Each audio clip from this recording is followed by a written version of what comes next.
Physicist Robert Oppenheimer once described a picture of a crocodile that hung in Kapitsa's laboratory in Cambridge. But this was no ordinary crocodile. It could not turn its head. It moved forward relentlessly, and it devoured everything in its path, just like science. But times have changed. The crocodile is weary. It has no teeth. It can no longer taste, and it can no longer digest what it consumes. Kapitsa's crocodile trudges on in a sluggish daze.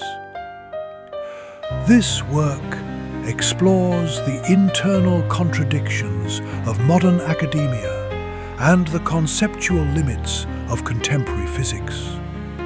It proposes a bold postulate, bringing together neuroscience, topology, and physics within mathematical solution spaces, while simultaneously operating as an academic manifesto, rethinking the framework of the scientific method.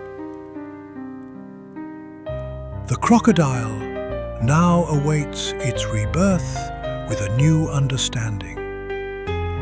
On Nature and Against Method, Doğa Üzerine ve Yönteme Karşı, is now available in a bilingual edition at kitapyurdu.com.